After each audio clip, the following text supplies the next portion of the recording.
Et ils se mettent à leur hurler à ces enfants, vous mangez la chair des enfants palestiniens. Ils le hurlent tellement fort que les enfants sont paralysés, ils s'enfuient, ils se regroupent dans le McDonald's, les policiers arrivent, et en fait, moi j'ai assisté au traumatisme d'enfants venus manger un Happy Meal, parce qu'on nous est tous arrivés dans la vie.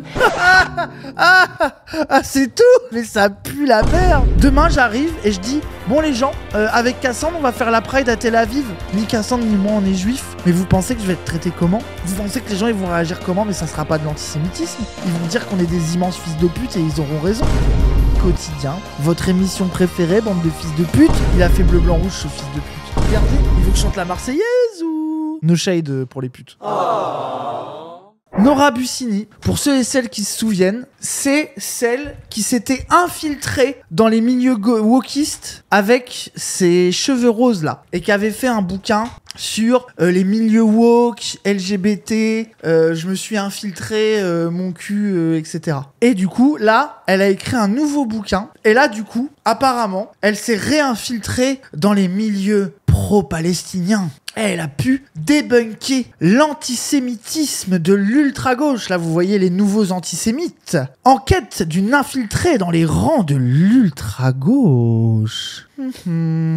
Hop, un nouveau bouquin à vendre. Et donc que cette meuf soit invitée à BFM, à CNews, etc., je suis pas étonné. Mais là où tu vois que elle rentre bien dans l'agenda de gens, c'est que Quotidien, il l'invite. Et les gens, moi, ça me surprend. Bah attendez, Quotidien, sérieux. Mais les gens, moi, ça me surprend pas du tout. L'avis de l'extrême gauche / l'ultra-gauche est antisémite. Cet avis est répandu. Mais je pense que à ELV, ils pensent ça. Je me demande même si au PCF, il n'y en a pas certaines qui sont dans cette idée-là. Globalement, ça commence à être moins con sur le sujet, sur la théorie de le nouvel antisémitisme est un antisémitisme de gauche. Il n'y a que à partir de la France Insoumise et ce qui est plus à gauche où ils sont pas cons là-dessus.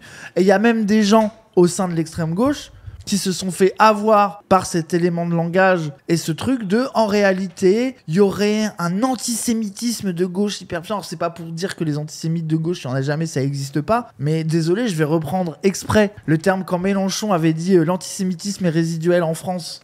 Maxeur, phrase de merde. Par contre, l'antisémitisme est résiduel à gauche. Moi, ça, cette phrase, par exemple, je trouve qu'elle est vraiment vraie. Hein. Genre, de fait, genre, c'est pas pour dire que ça n'arrive jamais et que tu peux pas avoir des gens qui n'ont pas des réflexes, des clichés, des trucs, ou même des angles morts sur la question de l'antisémitisme, ok. Mais ce truc qui est balancé partout, de Quotidien, au Parti Socialiste, en passant par Mediapart, en passant par quelques radicaux Twitter, de trucs de... En réalité, les pro-palestiniens sont un peu antisémites. Il y a eu une méta où les gauchistes, et pas que le PS et les Jean-Michel Quotidien, quand Mélenchon avait dit « Nous, notre ennemi, c'est pas le musulman, c'est le financier, genre le banquier, etc. » Quand on vu un dog whistle antisémite. Genre, il y a Pablo Pio-Vivien, là, qui est allé à la télé pour dire que en faire trop sur l'anticapitalisme à gauche, c'était un peu antisémite. Et que les gens qui étaient obsédés par l'anticapitalisme, par la finance, le marché, etc., c'était un peu antisémite. C'est littéralement la gauche qui se passe son temps à dissocier sionisme et antisémitisme, alors que c'est précisément eux qui font l'amalgame. Oui, non, mais c'est... Genre sur le cas Mélenchon, en plus, moi, je trouve que c'est un très bon exemple. C'est que Mélenchon, il a vraiment dit des dingueries antisémites. Genre, désolé, quand Mélenchon, il a dit... à la télé. Je suis pas étonné que Éric Zemmour soit d'extrême droite. Il pense la même chose que ses co-religionnaires en mode être juif, c'est un truc de facho. Dinguerie antisémite, par exemple. Enfin, je vois pas dans quel univers tu peux défendre cet avis qui était vraiment une catastrophe. Tu sais, genre, tu sens les gens, ils essaient de le justifier en mode non, mais en vrai, c'est vrai que quand même, il y a eu une droitisation de la communauté juive en France et dans d'autres pays, machin, genre, ça, à la limite, on peut en parler, pourquoi pas, tu vois. Mais c'est pas la même chose que de dire, bon, Zemmour, c'est un facho-racialiste, comme tous ses co-religionnaires. Genre, ça, c'est antisémite, par exemple. Ça, c'est vraiment... Mais par contre, quand Mélenchon, il a dit, Yael Braun-Pivet est parti camper à Tel Aviv, en mode ref au campisme, au concept de campisme, c'est-à-dire de choisir son camp et de le défendre à tout bout de champ, de dire que c'est antisémite, que c'est suspect. Les gens, quand même, ils ont réussi à dire que il y avait eu un truc, je sais plus si c'était la fille ou quelqu'un d'autre, que soulèvement, c'était un dog whistle, parce que soulèvement en arabe, ça se dit intifada. Ils ont quand même réussi à sous-entendre ce truc-là, quoi. Quand la fille, ils ont voulu monter un énième média, bon, on n'avait rien compris. Le truc s'appelait La Base, et ils ont réussi réussi à dire que c'était une référence à Al-Qaïda, quand même. Oui, Mathilde Panot rescapée. Mathilde Panot parle d'Elisabeth Borne au moment où il y avait eu un nouveau gouvernement macroniste comme une rescapée de l'ancien gouvernement. Genre en mode, bon, elle, encore une rescapée du macronisme, en mode, encore, c'est les ministres macronistes qu'on fait ressortir du tiroir en permanence, et alors que tout le monde les déteste, qui font la politique de merde, les rescapés politiques, ils ont réussi à dire que c'était une ref antisémite, en mode rescapé des camps. Genre, mais ça, vous voyez, ce genre de truc de dog whistle. Et c'est là que tu vois que le concept de dog whistle a un problème, c'est que du coup, tu mélanges Mathilde Panot qui dit rescapé et le truc Dragon Céleste, par exemple, le bail des Dragons Célestes sur Twitter, sur TikTok, c'est vraiment un dog whistle antisémite utilisé en permanence par tous les antisémites pour dire les juifs. Ah, encore un coup des Dragons Célestes, encore un coup de machin, encore un coup de bidule, etc. Ça, c'est la définition même d'un dog whistle. C'est un terme détourné qui ne dit pas directement les juifs pour que tout le monde comprenne très bien que t'es en train d'attaquer les juifs. Soral, par exemple, lui, quand il disait la communauté de lumière, ce genre de truc, quand il disait les sionistes, Soral, c'était vraiment son moyen pour pouvoir dire les juifs. Et par exemple, à cause de Soral, pendant très longtemps et encore aujourd'hui, le concept d'antisionisme était miné et suspecté. Voilà, la communauté organisée, exactement. Mais bref, du coup, toute cette méta, ce concept de dog whistle et de suspicion permanente en réalité, tout peut être suspecté d'antisémitisme, légitime ce genre de truc. Du coup, elle, je sens que les trucs antisémites qu'elle a découverts à l'extrême gauche, je m'attends à des conneries pareilles. J'ai parlé avec eux, ils sont pour la solution à un État, ils veulent vraiment l'effacement d'Israël, ils veulent vraiment la disparition de tous les juifs de la terre. Genre, je sens que ça va être une immense dinguerie. Et quotidien, votre émission préférée, bande de fils de pute, l'invite. No shade pour les putes. Allez. Livre écrit par une infiltrée dans les milieux de l'ultra-gauche et qui dénonce, preuve à l'appui, sa dérive antisémite. Voici Nora Bussini.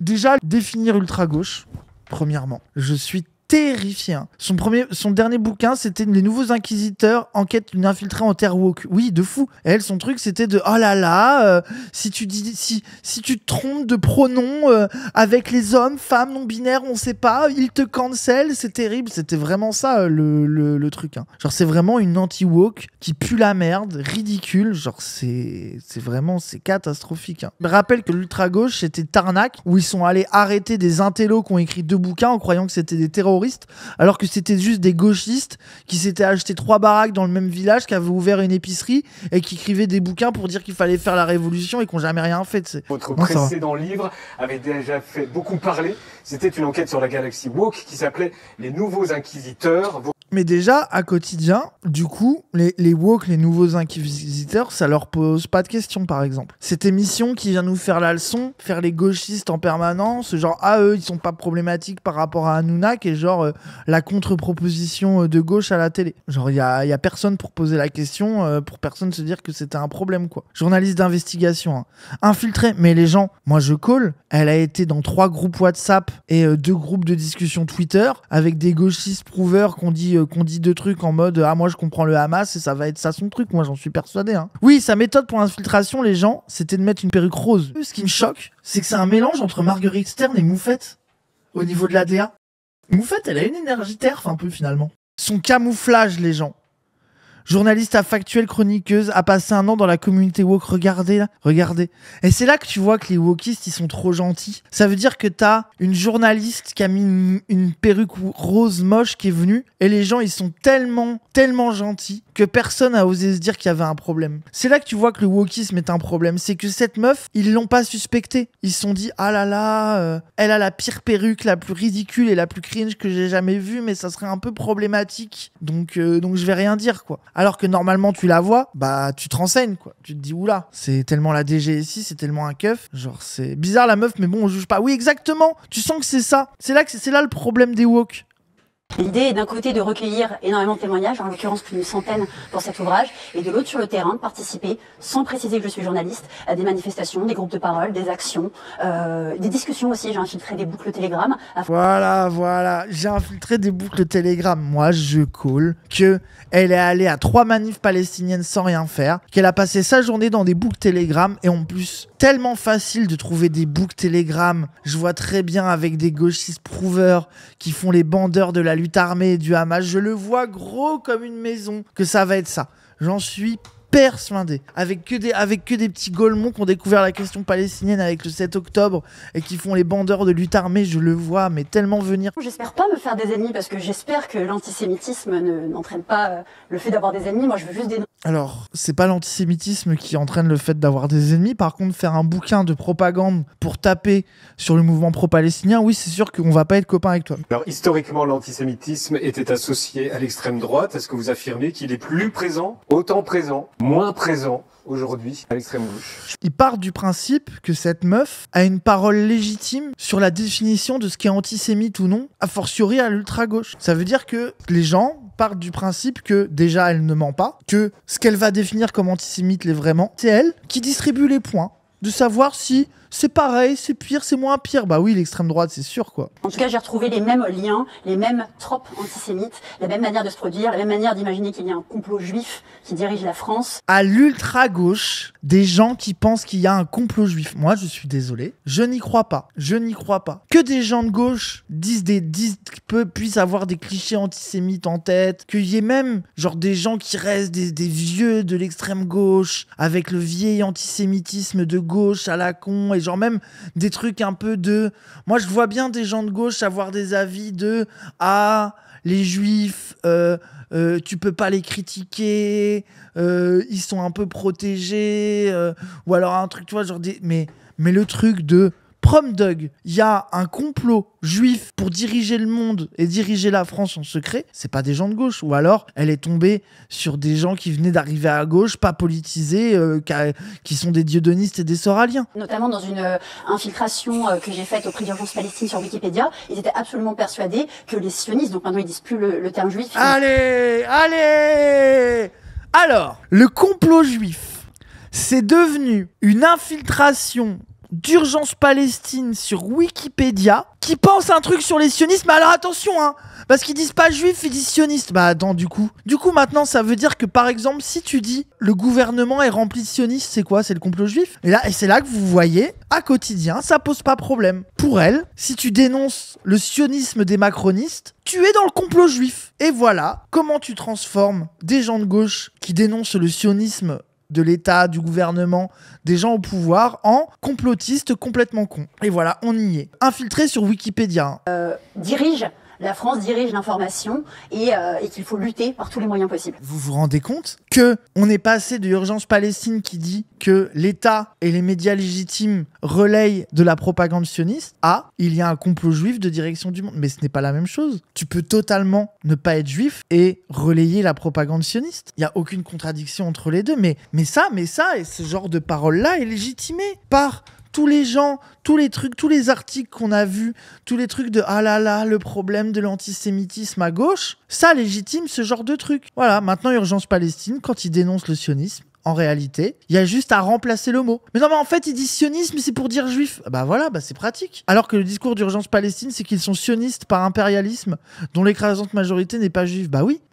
Mais c'est comme le sionisme des évangéliques aux États-Unis, où globalement, eux, ils se disent, mais c'est très bien le sionisme, comme ça, les juifs, ils vont se barrer de chez nous. C'est marrant, ils sont et sionistes et antisémites. Ah, c'est bien. Mais là, c'est trop simple. Ça veut dire que maintenant, tout discours politique qui dénoncerait le sionisme, t'as juste à dire que en fait, tu dis pas sionisme et tu dis juif, et bah ça devient problématique. Qu'est-ce qui fait qu'il y a de la colonisation en Israël? C'est à cause du sionisme. Tu transformes en qu'est-ce qui fait qu'il y a la colonisation d'Israël? C'est à cause des juifs. Bah oui, ça devient antisémite puisque tu dis juif, tu remplaces un mot. C'est indécent. Les gens vont y croire. Bah oui. Et qu'est-ce qui fait que ça marche aussi? Faut pas oublier les responsables de ça. C'est que les Alain Soral, Dieudonné, etc., qui ont passé leur vie à créer l'amalgame entre le sionisme et le judaïsme, et les juifs ont légitimé les personnes comme ça qui, aujourd'hui, si tu as un discours antisioniste, si tu critiques, si tu es contre le sionisme, eh ben tu es suspecté d'antisémitisme et tu es suspecté de, au final, vouloir dire juif, parce qu'il y a une entreprise par des penseurs d'extrême droite, qui sont tous sauf de gauche, par des penseurs d'extrême droite qui ont, à dessein, créé l'amalgame entre le sionisme et les juifs, et aujourd'hui, ça met dans cette situation-là où le mouvement de gauche et d'extrême gauche pro-palestinien devient suspecté d'antisémitisme à cause de ça. À partir du moment où tu confonds sionisme et judaïsme, il n'a aucune crédibilité, mais ça, c'est fait à dessein. Ça veut dire que quand tu as un agenda antisémite, ton intérêt, quand tu es un Soral et que tu as un agenda antisémite, ton intérêt, c'est de confondre les deux. Comme ça,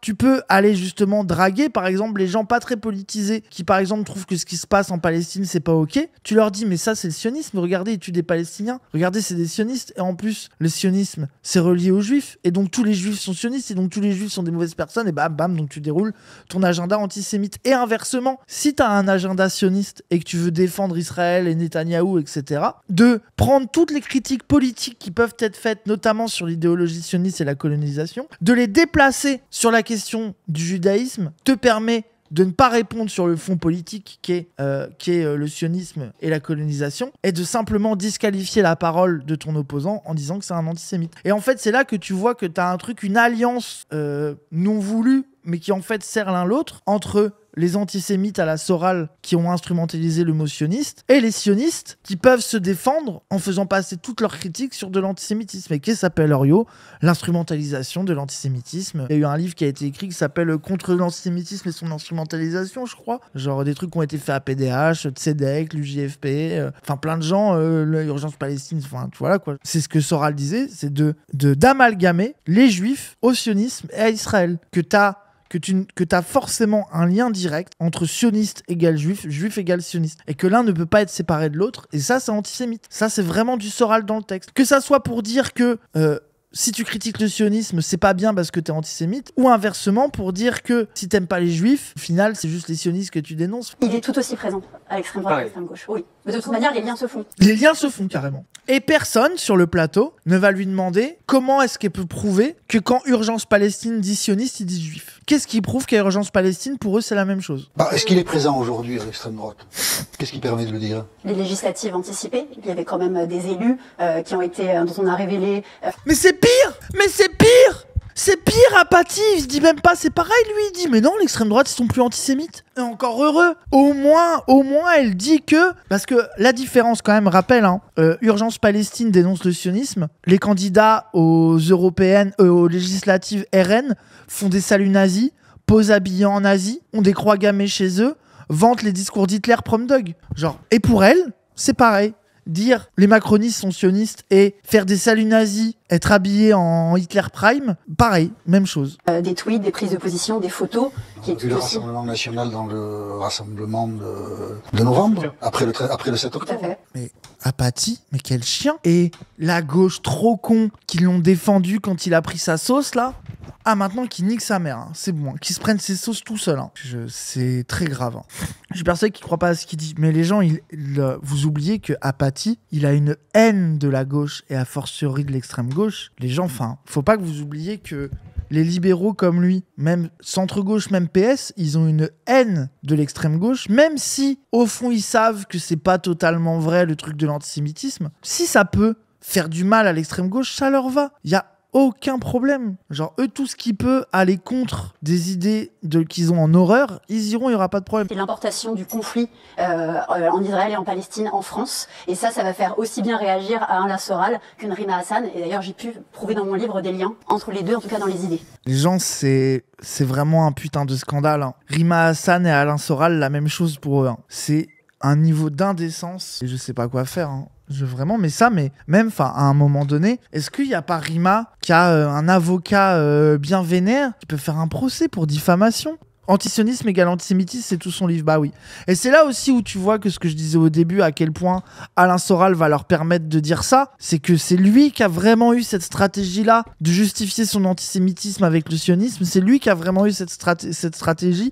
Et maintenant, du coup, tu peux dire ça sur Rima Hassan. Alors qu'en plus, Rima, rien que de le Thinkerview, où tu vois vraiment qu'elle essaye vraiment de dire des choses pour que jamais on ne puisse la suspecter de ça et de trucs. Enfin, je veux dire, il y a même des moments où Rima Hassan, elle se fait attaquer par certains gens de gauche sur le sujet où il la trouve trop molle, ou quand elle dit, moi, je comprends tout à fait le fait que les Juifs veulent avoir un État. Elle est presque en mode, je comprends le sionisme, même l'État d'Israël est légitime. Ça, c'est un truc que t'as des gens qui donc c'est pas ok de dire ça, que la situation, enfin, tu sais, genre, elle est vraiment en mode droit international, gentil, enfin, tu sais, genre, c'est vraiment immonde. Alors que Alain Soral, lui, il est en mode, les Juifs, ils sont racialistes, c'est dans le complot, ils sont partout dans les banques, ils contrôlent le monde, c'est les Juifs qui ont fait le 11 septembre, c'est les Juifs qui ont organisé les attentats en France, c'est les Juifs qui m'ont fait un croche-patte en 82 quand je suis tombé. Genre, c'est vraiment, les Juifs sont responsables de tout, ils ont inventé le Covid, ils ont inventé la guerre, ils ont tué Kennedy,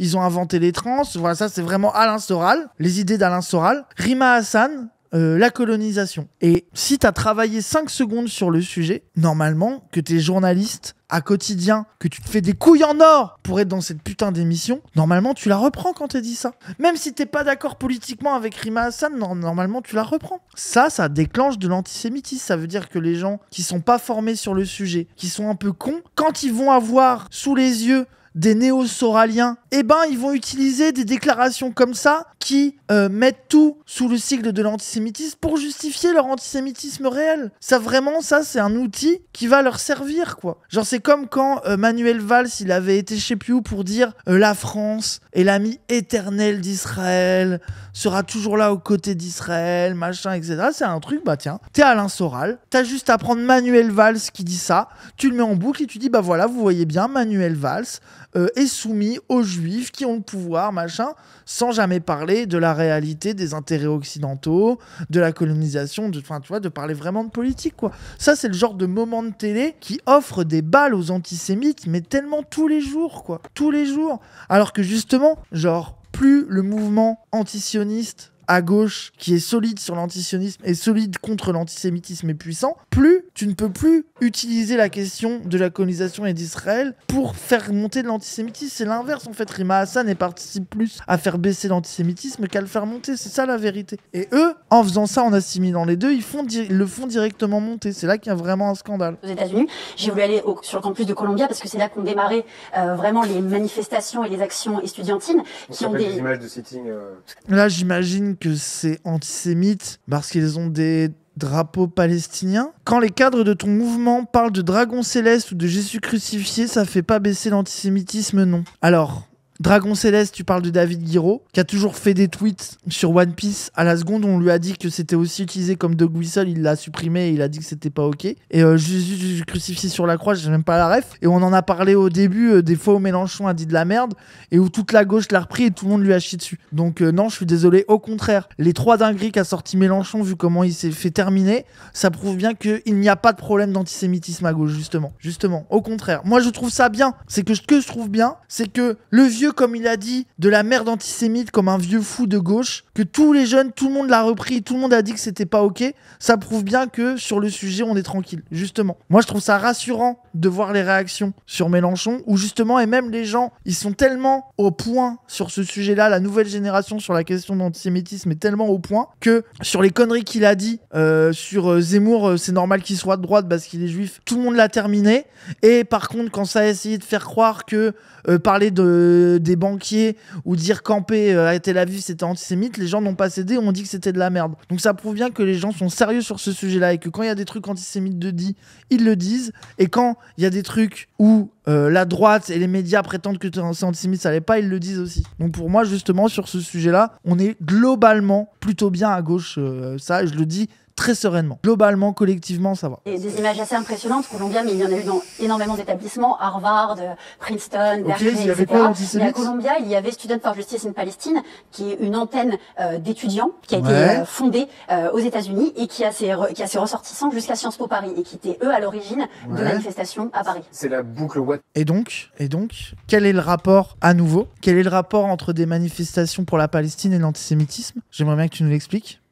J'ai une pote qui a de fou étudié les sorties antisémites des politiques et me disait que oui, il y en avait déjà eu à gauche, mais c'est rien par rapport à l'antisémitisme des autres partis, du reste des partis tout simplement. Mais les gens, mais bien sûr. Mais Macron, il a défendu Maurras. Darmanin, il a écrit un bouquin où il y a des dingueries antisémites dedans. C'est sans commune mesure, il n'y a pas photo, quoi. Les étudiants à Sciences Po, c'est le partage d'un formulaire. À quoi il sert ce formulaire? Oui, c'est un partage qui a été envoyé justement dans des... Student dresse une liste de cas à Sciences Po, que ce soit en cours avec d'autres étudiants d'administration, qui censurent ou nient les conditions de l'expérience palestinienne. Oui.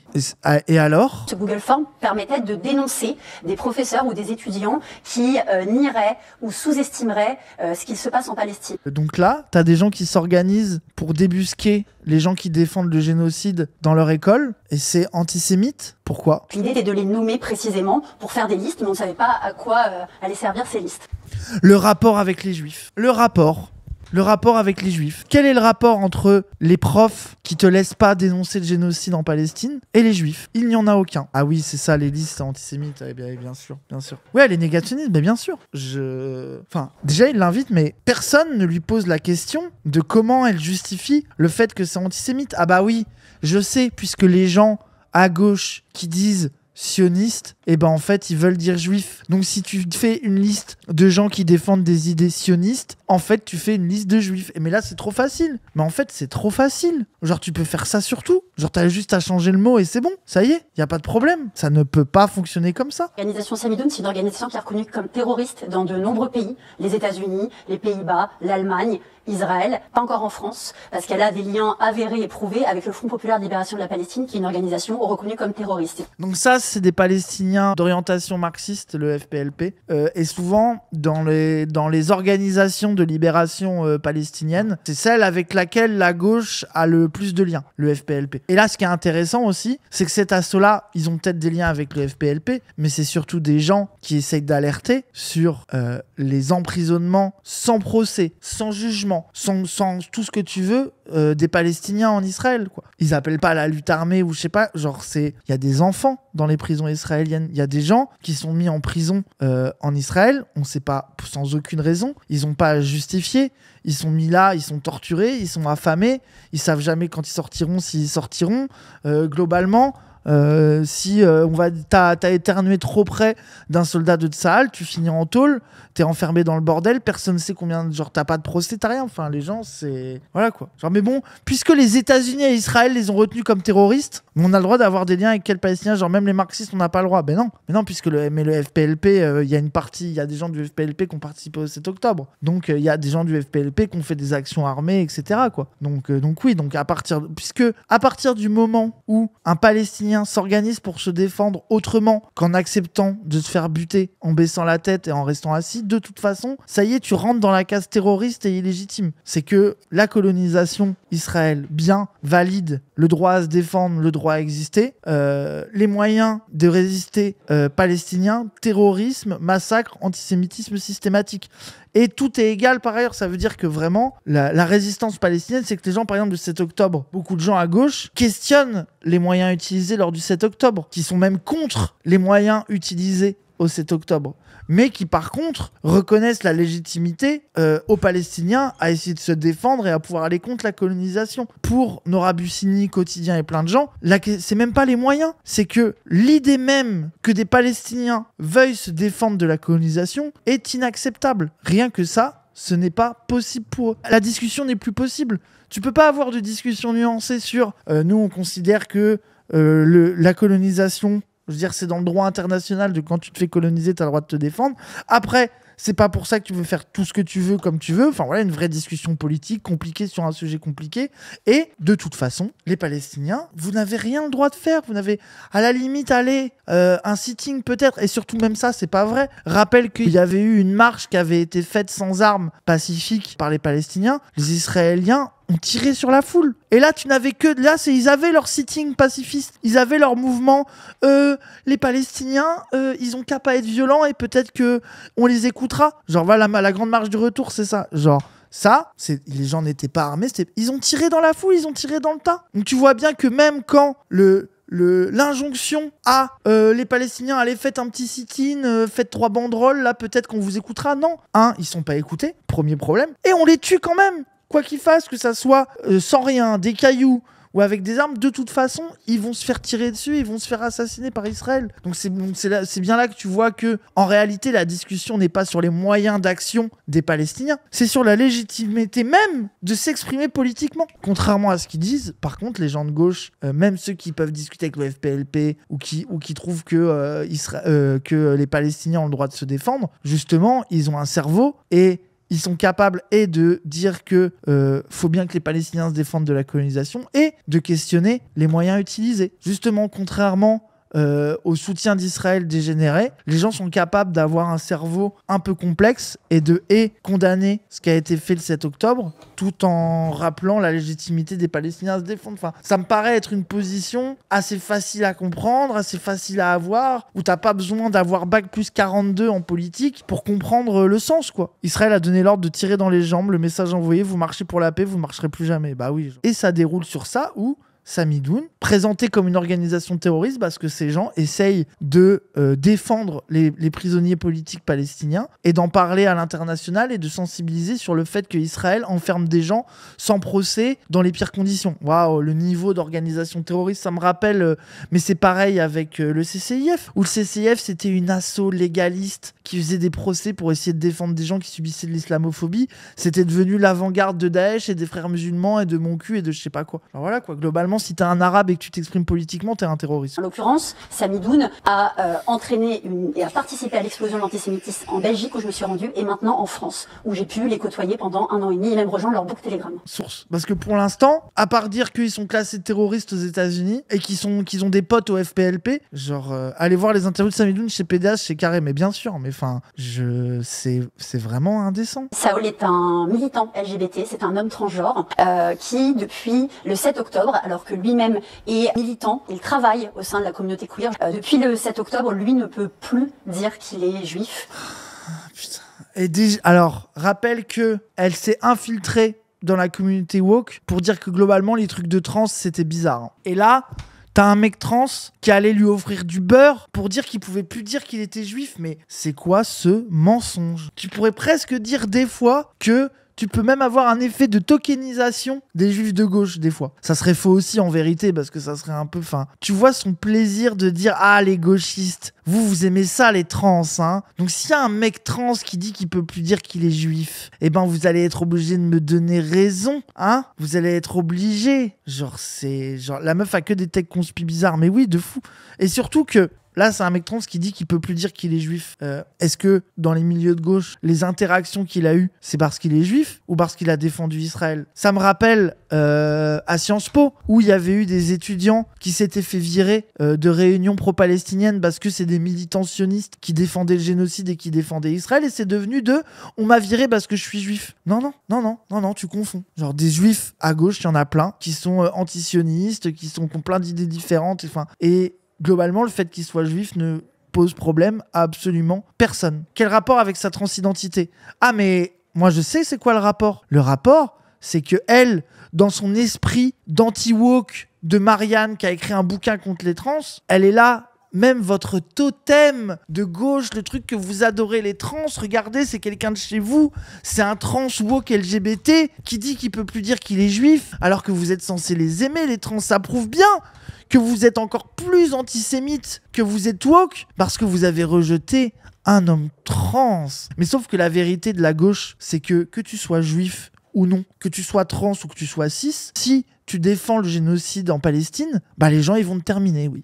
Voilà la vérité. Et là, quelle que soit ton orientation, ton genre, ta religion, etc., genre les gens, ils parlent politique en fait. Alors, est-ce qu'on pourrait discuter du fait que peut-être, dans certains milieux militants, il y ait des gens qui n'ont jamais été formés, par exemple, sur la question du génocide de la Palestine et qui peuvent arriver avec un peu un fond de pensée pas formé sur le sujet, qui va peut-être dire des trucs en mode « Mais attendez, quand même, est-ce que les Palestiniens, ils sont pas un peu méchants ?» et qui s'y connaît pas, par exemple, qui aurait grandi dans une fac, qui a juste regardé la télé, qui milite depuis pas très longtemps, qui s'est jamais renseigné sur ça, et que les gens en face, plutôt que d'essayer de discuter, de former les gens, font les petits connards, justement woke insupportable à envoyer chier et à juste dire sale sioniste dégage, on veut plus de toi et qui cherche même pas. Moi, ça, bien sûr que ça pourrait arriver, mais là, encore une fois, c'est pas de l'antisémitisme. Là, c'est un problème de militantisme, de gens qui, sur tous les sujets, pas que sur la question palestinienne, font les woke radicaux et qui refusent de former les gens et de discuter et de faire évoluer les gens. Mais là, on discute d'autres choses, en fait. Genre là, on discute pas de leur antisémitisme, on discute du fait de est-ce que les militants sont capables de convaincre d'autres gens de leurs idées sans être des immenses connards qui excluent tout le monde à tout bout de champ. Je suis pas là pour t'éduquer, mais ça, moi, les gens, débat à part. Il y a des gens qui se disent militants, qui sont là pour faire passer des idées, pour convaincre, et qui disent premier degré la phrase « je suis pas là pour t'éduquer ». On est d'accord que c'est une folie. Avoir des moments où t'as la flemme, moi je comprends, mais avoir la flemme, ça veut dire le renvoyer vers quelqu'un qui a le courage de le dire. Par exemple, moi ça m'est arrivé plein de fois sur ce stream où les gens ils disent des dingueries sur la question du TDS, j'ai la flemme et je dis demain il y a Cassandre Stream va lui poser la question et comme ça Cassandre le prompt se lance, hop, TDS, question TDS, prompt, voilà, 10 minutes. La transidentité, prompt on, 10 minutes. Je comprends la fatigue qui pousse à dire ça. Non mais oui, en vrai, moi aussi je peux comprendre la fatigue, mais le problème c'est que quand t'as la flemme d'expliquer à quelqu'un, du coup il peut pas se former et du coup ça devient un truc de non mais lui de toute façon on lui parle pas, c'est un sioniste ou c'est un droitard. Je veux dire, surtout quand tu parles dans des milieux un peu étudiants jeunes, t'as des gens, ils ont jamais parlé de politique. Ils ont un peu des idées préconçues sur des sujets. Ils arrivent, ils se disent « Ah bah tiens, je rencontre un peu des gens de gauche, des militants, je vais peut-être à une AG, je vais peut-être à une réu. » Et là, il arrive avec des gens hyper formés, qui ont un discours hyper radical. Et il dit une connerie un peu réac, parce que ça fait 3 semaines qu'il découvre le militantisme et que cette personne-là se fait insulter et exclure de son milieu militant. Mais ça, c'est un problème. Mais c'est un problème de stratégie militante, d'organisation. C'est pas être antisémite, en fait. Mais du coup, là, j'imagine tellement le truc. Jeune, un peu dépolitisé, qui dit une banalité pour défendre Israël, un peu dans les clichés habituels, avec en face des gens qui se tapent tellement la propagande sioniste toute la journée, qui n'ont plus la patience et qui lui disent « Toi, va te faire foutre, t'es pas des nôtres, tu défends le génocide. » Et du coup, ça devient de l'antisémitisme, alors que tu vois, genre, t'as des gens, t'as quelqu'un pas formé, ou alors juste vraiment, parce qu'il y a les deux options, soit il est pas formé, il est pas renseigné, et il a dit des banalités un peu parce que c'est ce qu'il croit dire et les gens ont eu la flemme de le mettre au courant, ils l'ont juste envoyé chier et ils se vexent. Et puis il y a l'option aussi où c'est vraiment un sioniste convaincu et qui a décidé d'offrir des arguments à cette meuf pour dire que les gauchistes sont antisémites. Hein. Bref. Comme tous ces contrats dépendent de la communauté queer, s'il ose dire par exemple qu'il va passer ses vacances en Israël, il sait très bien qu'il va perdre des amis. Ouais, c'est pire que ce que je croyais. Bah oui, tu vas passer tes vacances en Israël, les gens vont t'en vouloir, bah oui. Demain j'arrive et je dis, bon les gens, avec Cassandre on va faire la Pride à Tel Aviv. Ni Cassandre ni moi on est juifs, mais vous pensez que je vais être traité comment ? Vous pensez que les gens ils vont réagir comment ? Mais ça sera pas de l'antisémitisme. Ils vont dire qu'on est des immenses fils de pute et ils auront raison. Au secours, hein. Je ne comprends pas. Genre les gens ils pensent que y a que les juifs qui n'ont pas le droit d'aller à Tel Aviv. Il y a que les juifs qui n'ont pas le droit de défendre Israël. Quand t'es de gauche aujourd'hui et que le sujet de la Palestine vient sur la table, les gens ont envie de savoir ton avis là-dessus. Et si tu défends le génocide, les gens vont plus vouloir te parler ou s'embrouiller avec toi, c'est évident. C'est évident. Et lui, son truc, c'est de « Oh là là, je peux même pas dire que je vais en vacances en Israël et que je suis sioniste dans un milieu queer de gauche. » Bah oui, parce que le milieu queer... Et puis surtout, ça dit la vérité sur le milieu queer aujourd'hui, notamment jeune, c'est que la vérité, c'est qu'il est en très grande majorité hyper formé et hyper au courant et hyper militant sur la question palestinienne. Et moi, je trouve que c'est une fierté, en fait. Moi, je trouve ça très bien que quand t'es dans le milieu queer, tu comprends très vite que ici, ça se bat contre le génocide et ça défend les Palestiniens. En fait. Genre, je n'y vois aucun problème. Oui, que les gens qui défendent Israël, que ceux qui défendent le génocide se sentent mal à l'aise dans le milieu queer, c'est très bien comme ça. Pour moi, ça montre la bonne santé du milieu queer, que ça soit ça, cette ambiance-là. Et que ça soit pas comme à une époque où justement la méta c'était « Ah, Tel Aviv, c'est trop bien machin. Ah, putain, ça me manque pas, hein. Moi je vous le dis tout de suite. Hein. C'était méta Tel Aviv. Les gens... Moi, on m'a donné des tracts pour la Pride de Tel Aviv et pour des voyages organisés à Tel Aviv en sortie de boîte gay, hein, à une époque. C'était il y a longtemps. Hein. Mais oui, les gens, enfin, la communauté gay a été visée pour le soft power israélien, les gens. Vraiment, c'est un vrai bail. Je sais pas si ça l'est encore autant aujourd'hui, parce que j'ai l'impression que le pinkwashing et la propagande gay, LGBT pour ces trucs-là, ils en veulent même plus. C'est ce que, avec Cassandre, c'est ce qui est de plus en plus observé, c'est que aujourd'hui, même le pinkwashing, il y a tellement une radicalisation de l'homophobie, de la transphobie, de l'anti-wokisme, que même le pinkwashing arc-en-ciel une fois par an est abandonné par les grandes marques, par les grandes plateformes, etc. quoi. Mais moi, je pense que tu as toujours aujourd'hui, tu vois, les défenseurs d'Israël qui parlent de comment c'est trop bien d'être gay à Tel Aviv et qui vont toujours faire leurs photos, tu vois, truc de ah là là, on est un couple homoparental à Tel Aviv, tout se passe très bien. Enfin, c'est toujours un peu mis en avant, quoi. Par ailleurs, faut pas croire que Israël est un pays pro-LGBT, hein. Genre, encore une fois, hein.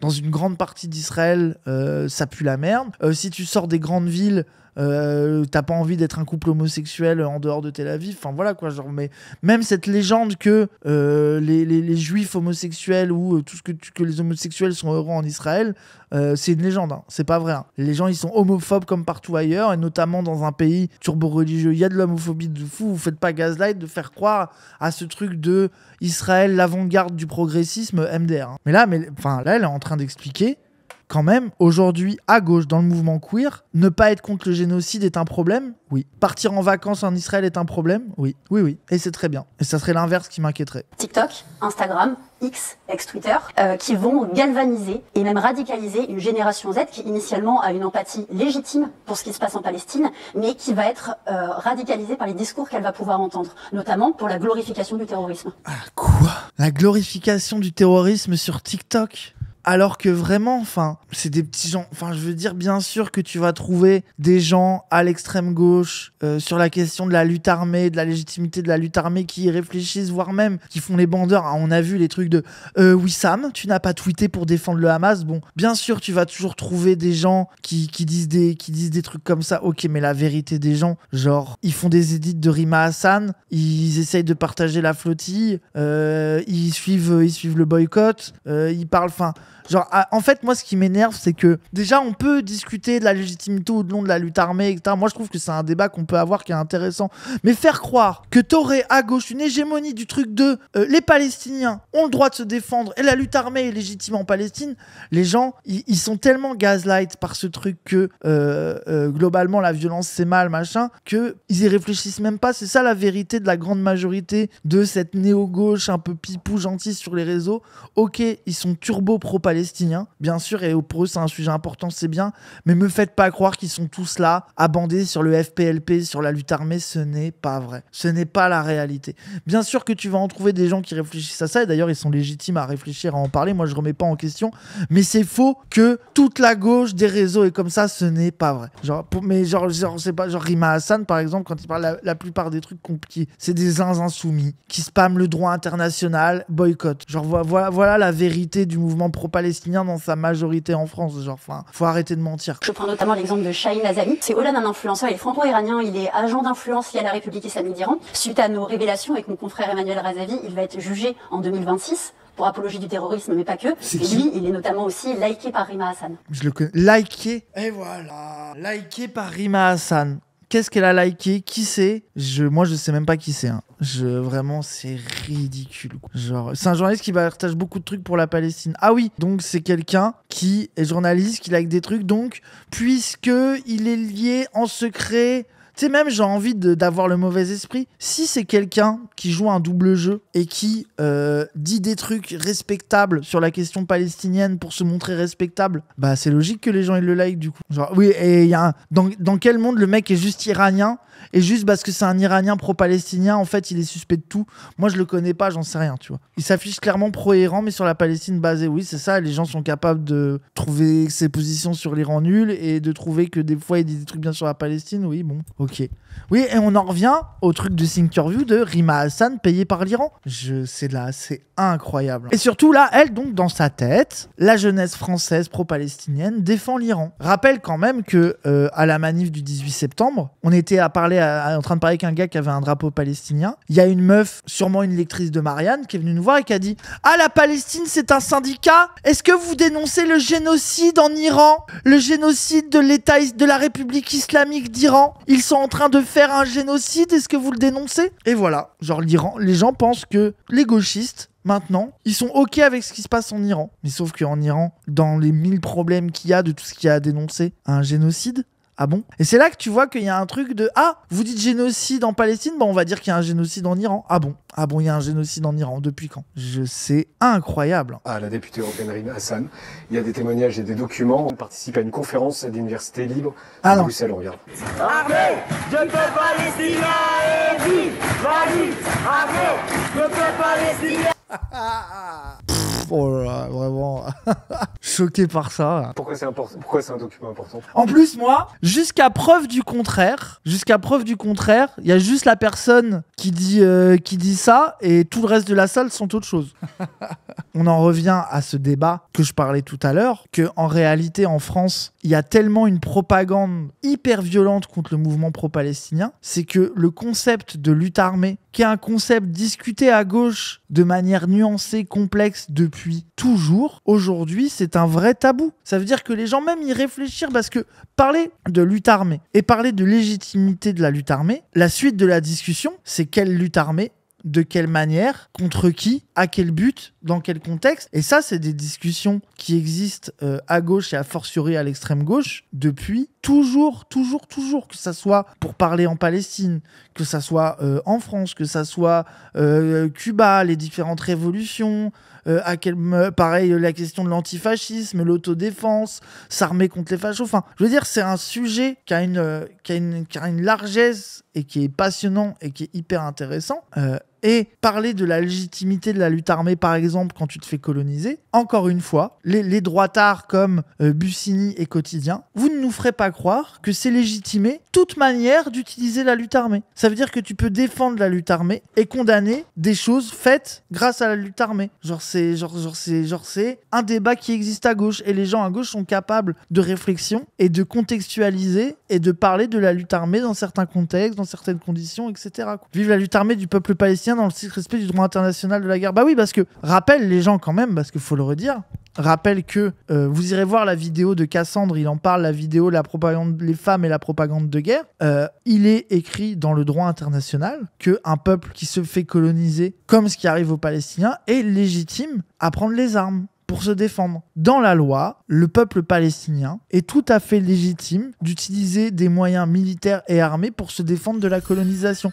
Mais utiliser des moyens militaires pour se défendre ne te donne pas le droit de faire tout ce que tu veux. Et c'est pour ça, par exemple, que l'élément de langage, la position de la France insoumise, par exemple, sur le 7 octobre, c'était de regarder, c'était pas de condamner la lutte armée par principe, c'est de condamner ce qui a été fait dans le cadre de cette lutte armée. C'est que, en fait, la lutte armée, la guerre, il y a des lois, il y a des règles, il y a des choses, et quand tu utilises ton droit légitime à te défendre, y compris par les armes, tu n'es pas légitime à tout faire. Enfin, je veux dire, il est là le débat qui est intéressant, mais là, on est arrivé dans une situation où simplement dire que les Palestiniens ont le droit d'utiliser des armes pour se défendre de la colonisation est inacceptable, et c'est défendre chaque exaction commise. Si tu dis ça, en réalité, le 7 octobre, t'es content qu'il y ait une meuf qui était exposée à poil sur un camion et qu'il y ait des crimes de guerre. Bah non, justement. Parler, et surtout, le meilleur moyen pour pouvoir parler de la lutte armée, de son cadre, donc quand est-ce que c'est légal, quand est-ce que c'est pas fait, qu'est-ce qui est acceptable, qu'est-ce qui n'est pas. Faudrait déjà pouvoir partir du principe que des gens qui sont colonisés ont le droit de se défendre à un moment donné, et après on pourra discuter de qu'est-ce que tu peux faire ou pas, enfin machin quoi. Et puis encore une fois, toujours la bonne morale d'être dans un pays occidental avec une armée de métier, la bombe nucléaire, du fric à plus savoir quand en foutre, etc. Et de pouvoir juger de à quel point t'as été assez moral dans ta manière de te défendre. Mais bon, ça c'est un autre débat que personne en France n'est prêt à avoir de manière... mais moi je pense que tu vois, et que ça vous chantez ça. Moi je pense en France, par exemple, là où tu vois qu'il y a vraiment jamais personne ne scandera ça. Les gens sont terrifiés sur ce sujet, jamais personne ne vive la lutte armée palestinienne. Oui, en France on se fait arrêter si on chante ça. Ouais, de fou. Mais ça dit bien le problème qu'il y a quoi. Basé à moi, il n'y a aucun problème. Ah non, moi je suis un peu mal à l'aise, les gens. Moi je pense que... je trouve que les Palestiniens ils devraient faire une pétition change.org. Je veux dire, c'est déjà quand même, c'est déjà beaucoup. Enfin, voilà quoi. Et peut-être que s'ils font une pétition change.org, ça pourrait déjà être pas mal. Et peut-être que on pourrait s'inspirer de modes d'action un petit peu pop, un petit peu sympa. Est-ce que par exemple, ils pourraient pas mettre des déguisements et en faire des TikTok, hein, pour sensibiliser un lip dub à Gaza, ça serait vachement, je veux dire, on pourrait peut-être commencer par ça, allons-y doucement, quoi. Dance for Gaza, est-ce qu'ils ont pensé à lancer une trend? Est-ce qu'ils ont pensé à lancer une trend des Gazaouis? Peut-être que s'ils faisaient une trend, ça pourrait vachement les aider, plutôt que tout de suite vouloir être violent. Moi, ça me paraît vachement choquant quand même. Voilà, quoi, bon, je vais aller m'acheter un matcha. Terrible, hein. La boutithérapie, bah ouais. Hein. Mais les gens, je rigole, mais, enfin, comprenez que je pense que il y a pas mal de gens qui sont là-dedans, quoi. En fait, moi, ce que je trouve triste, c'est que moi, dans ma forme, la question de la lutte armée, de sa légitimité, de ses contextes, des conditions, quand est-ce que ça fonctionne pas. Enfin, c'est des débats qu'on traversé toute ma formation militante. Ça veut dire que moi, j'ai vraiment pas peur de discuter de ce sujet-là. Si ça me terrifie par rapport de me faire ban de Twitch à la limite, enfin, j'en sais rien. Mais bref, en tout cas, dans les idées, moi, je trouve que c'est même un sujet hyper intéressant et trop stylé. Mais la criminalisation du mouvement palestinien, l'impossibilité de discuter de ça fait que j'ai peur que la nouvelle génération n'ait jamais même envisagé de réfléchir à ça, tellement c'est devenu un sujet interdit, devenu un tabou de parler de ce truc-là, que du coup les gens et y réfléchir, ça veut pas dire, encore une fois, tu as le droit d'avoir le moi, j'accepte de discuter avec des gens qui pensent que la lutte armée n'est jamais légitime, ou alors presque jamais légitime, par exemple, tu as des gens qui vont dire que la lutte armée, dans un cadre comme la Palestine, où t'es un pays, où t'es un peuple colonisé, celui de la violence, bah oui, là, c'est légitime, mais que par exemple, en France, même s'il y a le capitalisme Macron, nous, on n'est pas du tout... Et que nous, ça n'a pas de sens. Enfin, en fait, c'est des débats. Et d'autres qui vont te dire que si, que ça soit en Palestine ou en France, à un moment donné, le capitalisme est tellement violent que la lutte armée serait légitime aussi. Enfin, genre, c'est... T'inquiète, les jeunes en débattent. Non, mais tant mieux. Non, mais en tout cas, par rapport à genre, j'ai l'impression que tu vois quand même qu'il y a un truc où ça veut pas trop y aller, au moins, enfin, tu vois, ça y va doucement, quoi. Genre, moi, à une époque, c'était vraiment la méta, quoi. Genre, les gens bandaient la lutte armée et le truc, quoi.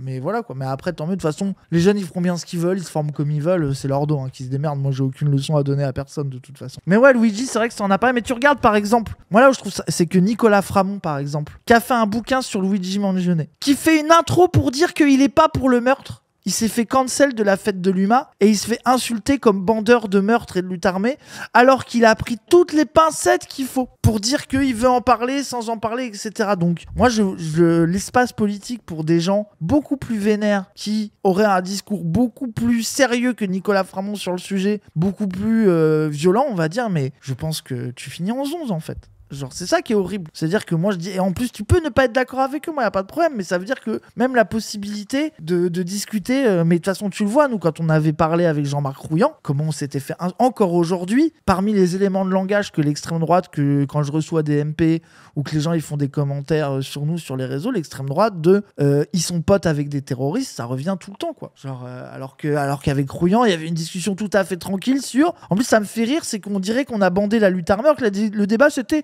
Mélenchon, c'est bien ou pas bien? Est-ce qu'il faut appeler voter pour lui? Et lui, il était en mode, moi j'aime bien Anas Kazib. Et PDH était en mode, moi j'aime bien Mélenchon. Waouh, le niveau de violence et de radicalité de la discussion MDR. Après, c'est vrai que moi j'ai commencé en disant que il avait été très important dans ma formation politique et que je les remercie pour tout ce qu'il m'avait apporté. Mais bon, bref, c'est mon côté gauchiste insupportable, quoi. Un document important, je suis allée chercher à l'ULB. Il m'a été remis par Gad Dezek, que je salue, qui est étudiant à l'ULB, qui a été agressé parce qu'il est juif sur le campus. Il est président de l'UEJB, l'antenne de l'Union des étudiants juifs, mais de Bruxelles. Agressé parce qu'il est juif ou agressé parce que c'est un militant sioniste? Et voilà, on en revient.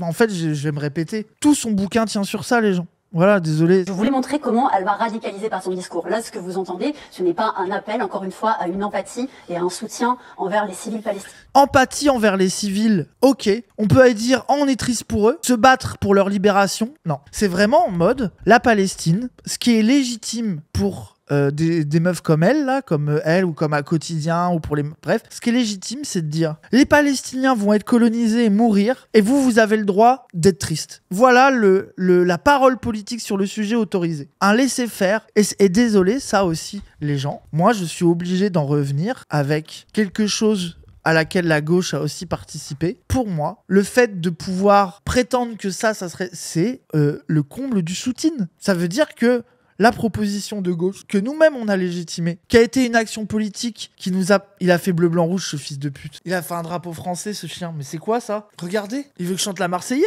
ou... Bon, après, on est insoumis, les gens, désolé, hein. Je suis trop heureux d'avoir... il y a un truc qui se dessine. Bon, tu pourras pas faire de noir, mais il y a un truc qui se dessine. Du blanc. Il y a un truc. Moi, je trouve que l'injonction qui est faite là, à être en mode... ils ont le droit d'avoir de l'empathie. Ils ont le droit de tweet.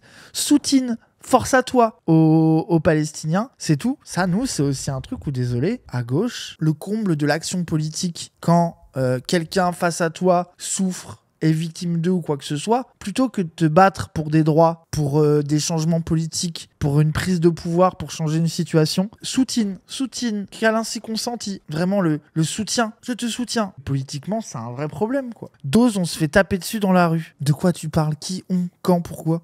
La gauche se fait taper dessus dans la rue? N'importe quoi.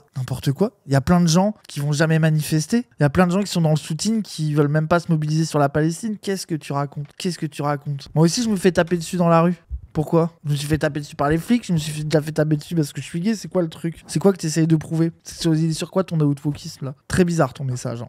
Très très bizarre. Et surtout que, on dirait que je suis le seul à dire ça, mais quand ça va être Cassandre, il est en train de bosser sur un bouquin d'un États-Unien, notamment aux États-Unis, qui bosse sur ça, sur l'utilité politique pour les libéraux de ce qu'il appelle la politique de la déférence, du fait que c'est intéressant pour les libéraux que plus que de transformer une partie du discours politique, de faire passer d'une lutte pour acquérir des droits, pour prendre le pouvoir, pour changer une situation, à une politique de la déférence, de reconnaître, de plaindre, de dire du soutien, que en fait c'est bien parce que ça ne génère pas de transformation sociale, tu génères juste les conditions de l'empathie et que ça permet de remplacer l'action politique et le changement radical de la société. Il y a des gens très sérieux qui travaillent sur ça, ça a été une vraie stratégie des libéraux américains, non, on se fait taper dans la rue. Oui, moi aussi, oui, je vais manifester, je me fais gazer, je me fais taper, les gens ils m'insultent, de sale p dans la rue, oui, ok, merci. Je sais pas. Il y a des gens qui peuvent aussi pas être dans les mobilisations concrètement dans les mouvements de gauche radicale, ça peut aller jusqu'à la tôle pour des manifs, c'est pas toute la gauche qui est réprimée. Bah oui, mais est-ce que je suis en train de dire que que la gauche a disparu, qu'on n'existe plus? Non, mais c'est un phénomène qui existe. Sous quoi? Soutien, c'est un truc pour dire soutien, mais tu dis soutien à la place de soutien. Après, si ça vous rassure de penser que je sors ça de mon cul et que ça n'existe pas, forcez-vous, hein. Mais voilà quoi. Vous évoquez 2 tweets aussi de Rima Hassan, juste après les attaques du 7 octobre. Ah, mais en fait, elle a fait un livre sur Rima Hassan. Les 2 ont été effacés. Il y en a un envoyé à François Ruffin qui condamne les attaques. Elle lui écrit « Je lis croire en la solution à 2 États, c'est se mentir à soi-même, mentir aux Français et mentir aux principaux concernés, les Palestiniens. » Et donc maintenant, la solution à un État, qui a un truc pensé politiquement, c'est devenu un dog whistle antisémite. Et oui, parce que c'est l'effacement de l'État d'Israël et le grand remplacement. Je ne lis que des faits. Oui, moi j'adore parce qu'elle met des tweets censés la criminaliser. Nous, on est tous là en mode basé. Aucun problème. Et on va en voir en deuxième un autre tweet adressé aux Verts, posté le 7 octobre, le jour du 7 octobre. Les Palestiniens ont le droit de vivre en sécurité. Il a été effacé aussi. Oui, exactement. Ces 2 tweets sont importants parce que Rima Hassan n'est pas encore totalement connue. Moi, je retrace son parcours de son arrivée en France à Niort où je me suis... Elle aurait tellement pas dû les effacer. Mais bon, rappelle qu'elle a fait quelques gardes à vue et qu'il y a globalement des meufs complètement matrixées comme toi qui essayent de trouver par tous les tweets hors contexte que c'est une sale antisémite de merde pro-Hamas et mon cul. Hein. Ça me terrise, c'est très grave. Hein. Et c'est là que tu vois la différence de traitement, quoi. Genre quand t'es une femme palestinienne comme Rima Hassan, chaque tweet est relu sous l'angle de la guerre, du pro-Hamas, de la violence, etc. Mais par contre, les petits bandeurs gauchistes comme moi, bien mec, bien babtou, tu peux tweeter toutes les dingueries, bandeurs de lutte armée, personne va jamais rien te dire, quoi. Après, à changer, parce que t'as certains syndicalistes CGT qui ont pris cher, etc. Ça dépend si tu tombes dans le collimateur. Je pense que ça dépend aussi du niveau de notoriété et de sur qui tu tombes, etc., quoi. Parce que faut pas croire, je pense que t'as aussi des gens qui vont être un peu trop radicaux radicaux sur la Palestine qui peuvent être des meufs blanches ou des mecs blancs qui disent un peu trop une dinguerie et qu'on va foutre l'apologie du terrorisme quand même. Mathilde Panot, je crois que par exemple, comment tu peux justifier que le deuxième tweet est problématique, mais aucun des deux tweets n'est problématique. Il y a aucun des tweets de Rima Hassan n'était problématique. Défendre la solution à un État ou dire que les Palestiniens ont le droit de vivre en sécurité, oui. Là, le truc, genre, c'est vraiment, genre, Rima Hassan, le deuxième, elle dit oui, c'est bien, vous condamnez les attaques, mais on vous a jamais vu condamner la colonisation, quoi. Enfin, ce qui me paraît quand même mettre en évidence le 2 poids 2 mesures permanent d'une grande partie de la gauche sur le sujet, oui. Oui, ça, j'ai aucun problème avec ça, oui. Le 10 octobre, qui allait repérer pour la première fois par des élus de la France Insoumise, Thomas Porte et Emmanuel Bompard, qui leur apportent son soutien suite, justement, Non, notamment, et pas que à ces tweets. Quelques jours après. Oui. Mais c'est quoi ce complot? Genre là, on est d'accord qu'elle est en mode la France Insoumise et aller la chercher parce qu'ils aiment bien qu'elle soit antisémite. Et Quotidien, il laisse dire ça sans aucun problème. Cette émission, faut juste la boycotter, désolé. Hein. Genre, j'espère que plus personne de gauche ne va accepter d'aller à cette émission. Hein. Et même les artistes là qui font les gauchistes dans leur promo, qui veulent faire de la promo, c'est bon, arrêtez d'aller à Quotidien, c'est bon. Est-ce que le cas de Rima Hassan est isolé au sein du parti La France Insoumise? C'est une manière de reposer la question. Mais donc eux, déjà, tout le monde est d'accord que Rima Hassan est antisémite. Maintenant, est-ce qu'ils sont tous antisémites comme Rima Hassan à la France Insoumise? Si t'aimes pas Rima Hassan, oui, pareil, tous pareil. Oui, c'est bon. Oui, on est d'accord avec elle à la France Insoumise, t'inquiète. On fait bloc, c'est bon. Ah, vraiment, non, vous allez pas nous dresser les uns contre les autres, allez vous faire. Ou est-ce qu'elle a, entre guillemets, contaminé d'autres personnes au sein du parti? Contaminé? Mais le niveau de complotisme, oui, c'est frontière, les gens. C'est de la folie. Je pense, en tout cas, des informations que j'ai eues de manière confidentielle de certains membres du parti qui n'ont pas souhaité s'exprimer, qu'ils n'osent pas la contredire. Aujourd'hui, Rima Hassan... Allez, Aymeric Caron? Ah bah non, Aymeric Caron aussi, il est antisémite. Tiens, c'est marrant parce que... Regarde, Aymeric Caron, pour vous, c'est un antisémite aussi. Pourtant, il fait que s'embrouiller avec Rima Hassan, ça vient de quoi? Et celle qui a peut-être radicalisé par son discours une partie de la France Insoumise qui ne va pas oser, en tout cas, l'affronter frontalement. Et on a vu notamment quand elle s'en prend à Aymeric Caron. Tiens, allez, je l'ai tellement cool, mais pourquoi tu mens? Elle s'embrouille avec Aymeric Caron, pourtant Aymeric Caron il se fait insulter d'antisémite toute la journée aussi. Donc c'est quoi le clash? C'est sur quoi? C'est parce que Aymeric Caron il est pas assez pro-palestinien? Ça prouve bien que leur embrouille elle vient d'ailleurs, elle est pas sur ça. C'est pas qu'il y en a un qui est antisémite et l'autre non, puisque dans votre tête les deux sont des antisémites pro-palestiniens dégénérés. On parle de combien de personnes parmi les militants? Ouais. C'est difficile à quantifier, mais en tout cas les manifestations sont très conséquentes. On peut voir que elle, quand elle revient de la flottille la première fois où elle est partie. Et pour eux, les manifestations pro-palestiniennes sont remplies d'antisémites. C'est vraiment, si tu soutiens cette salle palestinienne, tu es un antisémite. Caron, il a glissé 100 fois plus que Rima. Oui, en vérité, moi je trouve que Caron, il a été plus borderline qu'elle, largement. On peut soutenir le peuple de Gaza sans être antisémite. Mais j'espère, et d'ailleurs je raconte une manifestation que j'ai faite à Angers, où justement c'est une manifestation avec un collectif qui s'appelle l'AFPS, que je découvrais à ce moment-là. On peut ne pas être d'accord avec une ligne générale de l'AFPS, toutefois moi la manifestation que j'ai faite, à aucun moment il n'y a eu d'apologie du terrorisme. Ils ont même appelé d'ailleurs à libérer les otages, et dès qu'ils ont parlé de résistance, ils ont voulu nuancer en disant attention, une résistance symbolique et non pas une résistance armée. Wesh! Mais c'est dit, la résistance, elle doit être symbolique. Simplement du symbole. Faudrait surtout pas que ça résiste vraiment. C'est vrai, mais moi je suis désolé, pour moi, elle a un discours génocidaire. C'est ultra problématique. Seulement symbolique, une résistance. Ça ne doit jamais aller plus loin que du symbole, une bonne opinion, une empathie. Et personne pour demander sur le plateau quels vont être les effets d'une résistance symbolique. Quels en sont les débouchés? À quoi ça sert? C'est juste pour le symbole. C'est pour le symbole qu'on a fait ça, c'est tout. Eh ben c'est bien. Donc on est bien d'accord que pour eux, l'action politique n'est légitime que si elle n'a aucun effet. La seule manifestation où je ne suis pas parvenue à aller au bout, c'était à Strasbourg. On était en février. C'était une manifestation locale pour parvenir à convaincre la maire. Ce sont les images. C'est ça. Vos images à vous. Tout à fait. La maire Europe Écologie Les Verts, Jeanne Barzéguian, de rompre. Elle va le faire après. Elle va céder. Rompre le lien, le jumelage historique qu'elle a avec la ville de Ramat Gan en Israël. Oui, je vois pas le problème. D'ailleurs là, vous avez vu le mec du PS qui a jumelé Saint-Ouen avec une ville palestinienne et une ville israélienne. Le niveau d'indécence. Dans les rues, ils vont devant McDonald's, l'enseigne. où là je vois des enfants qui sont en train de manger leur Happy Meal, et ils se mettent à leur hurler à ces enfants, vous mangez la chair des enfants palestiniens. Ils le hurlent tellement fort que les enfants sont paralysés, ils s'enfuient, ils se regroupent dans le McDonald's, les policiers arrivent, et en fait, moi j'ai assisté au traumatisme d'enfants venus manger un Happy Meal, ce qu'on nous est tous arrivé dans la vie, et qui se retrouvent à ce qu'on leur dise, vous mangez de la chair d'autres enfants. Et là, moi, c'est tout.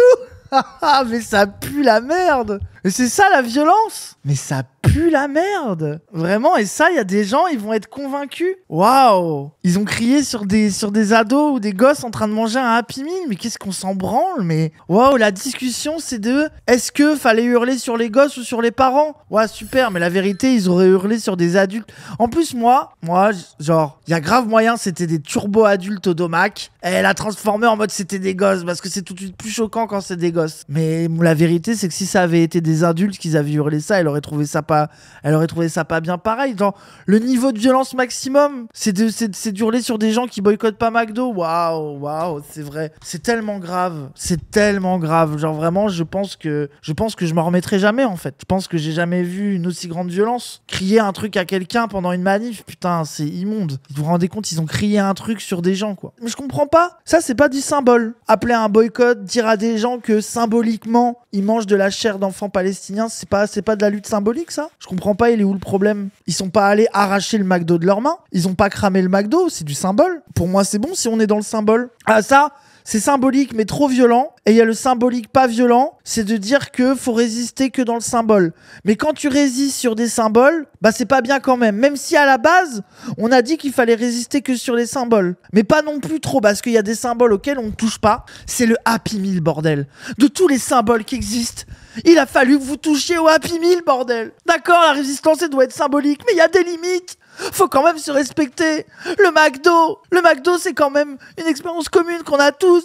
Si vous nous prenez le McDo, mais qu'est-ce qui va nous rester après? Le petit jouet du Happy Meal. Que cet enfant était si heureux. Et là, il y a 3 fous du bus qui lui ont hurlé un truc. Terrible. C'est ridicule. Le fait que cette meuf dise des trucs où 98% de ce qui est dit est largement osef et aller à la limite, pour moi, le truc où il faut de la vraie vulgarisation politique, où il faut parler avec les gens, la question de la lutte armée, là, je me dis que je comprends pourquoi des gens qui n'ont jamais réfléchi à ce sujet, il y a besoin de faire de la pédagogie sur ce sujet-là, vas-y. Ça, c'est quand même un sujet, je comprends pourquoi il y a des gens que ça peut un peu choquer d'entendre ça, vive la lutte armée, machin, et que là, il y a besoin d'en discuter, de parler, d'expliquer pourquoi les gens peuvent dire ça, dans quel cadre et tout, vas-y. Je capte comment, tu vois, genre, il y a des trucs où, bah voilà, il y a des choses où il faut faire de la formation, faut en parler, pourquoi pas. Mais alors, les tweets de Rima Hassan pour dire un État, dire les Happy Meal, c'est pas bien, et le fait qu'à Sciences Po, ils disent lesquels sont des défenseurs du génocide,